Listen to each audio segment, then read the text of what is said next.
धन्यवाद आपका। ये जो आप परीक्षा आयोजित करते हैं, जिस तरह से ओपन है ये, सारे अभ्यर्थी इसमें पार्टिसिपेट करते हैं, तो इसका मकसद क्या है?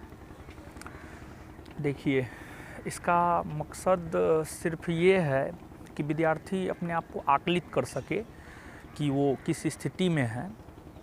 और जो टेस्ट होता है, टेस्ट में परीक्षा के अकॉर्डिंग 100 क्वेश्चन होता है, तो उस क्वेश्चन को बना कर के ज़्यादा से ज़्यादा संख्या में शामिल हो कर के अपने आप को आकलित कर सकता है कि उसकी क्या स्थिति है और कौन सा सेक्शन उसका वीक जा रहा है, कहाँ पे उनसे क्वेश्चन गलत हो रहा है।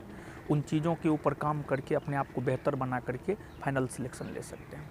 तो जिस तरह से पीटी में परीक्षा में क्वेश्चन पूछा गया था, जो कई तरह के आरोप भी अभ्यर्थी लगाए कि आउट ऑफ सिलेबस था या कुछ ऐसा क्वेश्चन था जो एक्सपेक्टेड नहीं था, तो क्या उन सब चीज़ों को देखते हुए आप इस तरह का क्वेश्चन सेट कर रहे हैं अब मेंस के लिए? जी, निश्चित तौर पे हर पहलू को देखते हुए क्वेश्चन सेट किया जाता है। और देखिए, जो प्रीलिम्स का परीक्षा हुआ है उसमें कुछ क्वेश्चन आउट ऑफ सिलेबस है, इसमें कोई शक नहीं है। लेकिन जो क्वेश्चन आउट ऑफ सिलेबस है वो आपके सिलेक्शन को निर्धारित नहीं करता है। अगर वो क्वेश्चन सिलेक्शन को निर्धारित करता तो प्रीलिम्स का कट ऑफ 61.5 नहीं होता, कट ऑफ थोड़ा इंक्रीज होता। तो उन चीज़ों के ऊपर विद्यार्थी को मेरे ख्याल से ध्यान नहीं देना चाहिए।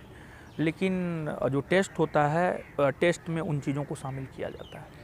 तो मेंस की जिस तरह से मतलब आप ये क्वेश्चन सेट कर रहे हैं, तो इसलिए अपने आप को किस तरह से लड़के तैयार करें? मतलब क्या उनका एक ये स्ट्रैटेजी होनी चाहिए? देखिए, उनका स्ट्रेटजी ये होना चाहिए कि देखिए, आपको जो भी प्रीलिम्स पास किए हैं, मेंस की तैयारी कर रहे हैं, ऑन एवरेज बहुत अच्छे स्टूडेंट हैं। बारीक चीज़ों पर उनका ध्यान जाना चाहिए। कुछ चीज़ ऐसा है जिस पर विद्यार्थी का ध्यान एकदम नहीं जाता है। अगर उनको फाइनल सिलेक्शन चाहिए तो कुछ छोटी छोटी चीज़ें हैं, जैसे आप अगर परीक्षा का क्वेश्चन देखेंगे 1717 जब वैकेंसी आई थी तब से लेकर आज तक, तो लगभग हर परीक्षा में विश्व इतिहास से 1 से 2 क्वेश्चन या 2 से 3 क्वेश्चन पूछा गया है। विद्यार्थी इसको इग्नोर करता है, तो इन चीज़ों को इग्नोर नहीं करना चाहिए। फिर इतिहास की ही बात करें तो इतिहास में आपको अगर 100% करना है तो एक साहित्य और दूसरा युद्ध, यहाँ से क्वेश्चन पूछा जाता है। तो छोटा छोटा बारीक चीज़ों पर उनको गौर करना चाहिए और हमारे ख्याल से सिलेक्टेड बुक लेकर के लोगों को पढ़ना चाहिए। ऊहापोह में नहीं रहना चाहिए कि ये पढ़ ले, ये पढ़ ले, ये पढ़ ले, नहीं, कभी नहीं। कुछ सिलेक्टेड बुक चूज कर ले वो अपने अनुसार, या फिर उनके जो भी मार्गदर्शक है उनसे चूज करवा ले और स्टडी टेबल पर उन्हीं बुकों को लेकर के सिर्फ और सिर्फ जितना अधिक से अधिक बार होता है उतना अधिक से अधिक बार पढ़े। 72 पुस्तक पढ़ने से अच्छा है एक पुस्तक को 72 बार पढ़े, ये ज़्यादा बेटर है। ये आपने बहुत बड़ी बात बोली। और एक चीज़ जो बहुत ज़्यादा होता है मार्केट में, एटम बम, कैप्सूल, इंजेक्शन, इस तरह के बहुत सारी बुक मिलती हैं जो आपको 10 दिन में एकदम तैयार कर देंगी, ऐसा दावा करती हैं। इन सारी चीज़ों पर आपका क्या कहना है? इनसे विद्यार्थियों को बचना चाहिए। अगर उनको फाइनल सिलेक्शन चाहिए तो फाइनल सिलेक्शन के लिए जो है उनका जो सिलेबस है, सिलेबस के अकॉर्डिंग उनको पढ़ना चाहिए। एटम बम से कोई विद्यार्थी फाइनल सिलेक्शन नहीं ले सकता है। वो बस एक प्रकार से कहिए मार्केटिंग लोग करता है, उससे विद्यार्थियों को कोई फ़ायदा नहीं होता। उन चीज़ों से विद्यार्थियों को बचना चाहिए।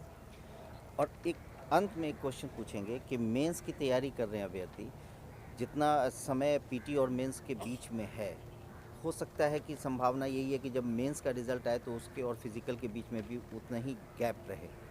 तो वैसे में क्या जो लड़के अभी मेंस की तैयारी कर रहे हैं, फिजिकल की तैयारी को भी साथ में रखें?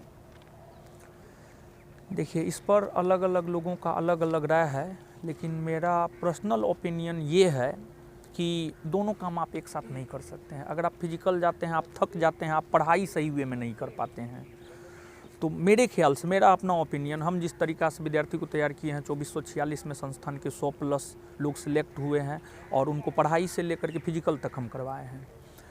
तो हम अपने अनुभव के आधार पर हम विद्यार्थी को ये कहेंगे कि फ़िलहाल उनको पूरा फोकस सिर्फ और सिर्फ पढ़ाई पे करना चाहिए। 24 अप्रैल को परीक्षा हो जाता है, उसके बाद मिला लेंगे। क्वेश्चन तो लगभग आउट हो ही जाता है, क्वेश्चन ऐसे बोर्ड बाहर नहीं निकलने देता, लेकिन फिर भी क्वेश्चन बाहर आ जाता है। सभी टीचरगण कटअप देते हैं। उन सभी चीज़ों को देख करके अगर उनको लगेगा कि नहीं हम कटअप पार कर रहे हैं, तो मेंस परीक्षा के ठीक अगली सुबह या 1-2 दिन बाद से उनको फिजिकल में लग जाना चाहिए। अभी फिजिकल की तैयारी मेरे ख्याल से, मेरा ये पर्सनल ओपिनियन है, नहीं करना चाहिए। अच्छा, एक सवाल और मेरा रह गया कि पारदर्शिता को लेकर एक सवाल उठता रहा है हमेशा से। होम सेंटर, ओएमआर शीट की कार्बन कॉपी, क्वेश्चन पेपर, ये ऐसे ऐसे मुद्दे हैं जिस पर हमेशा सवाल उठ जा रहा है बीपीएसएससी पर। तो क्या लगता है कि अब मेंस में कुछ इस तरह करना चाहिए ताकि वो सारे सवाल ख़त्म हो जाए और पारदर्शिता बिल्कुल साफ रहे? देखिए, जहाँ तक पारदर्शिता की बात है, तो आप लोग जैसे मीडिया चैनल वाले लोग बार बार मुद्दा उठाए हैं, तो इसमें बहुत ज़्यादा बोर्ड सुधार भी किया है। और पिछले दिनों एक हिंदुस्तान पेपर में आपको स्टेटमेंट आया था आयोग के अध्यक्ष का। उस स्टेटमेंट में ये कहा गया है कि मेंस का जो परीक्षा होगा वो होम डिस्ट्रिक्ट में नहीं होगा, 3 जिला में होगा, पटना, गया, मुजफ्फरपुर। तो ये बोर्ड के द्वारा उठाया गया सही कदम है कि मेंस का परीक्षा सिर्फ ये 3 डिस्ट्रिक्ट में करवा रहा है, ये अच्छी बात है। उसके बाद अगर बोर्ड ये चाहती है कि उन पर प्रश्न ना खड़ा किया जाए, तो इसके लिए हमको लगता है क्वेश्चन पेपर स्टूडेंट को दिया जाना चाहिए, आंसर की भी स्टूडेंट को दिया जाना चाहिए, और एक कार्बन कॉपी भी दिया जाना चाहिए। ये 3 चीज़ अगर दे देते हैं, हमको लगता है आरटीआई, फिर आरटीआई के जवाब का कोई मतलब नहीं रह जाता है। लेकिन फिर भी अगर स्टूडेंट आरटीआई का जवाब भी मांगता है तो वो दिया जाना चाहिए, ताकि बोर्ड पर किसी भी प्रकार का कोई किंतु परंतु सवाल ना खड़ा करे। बहुत बहुत धन्यवाद। चलिए, शुक्रिया।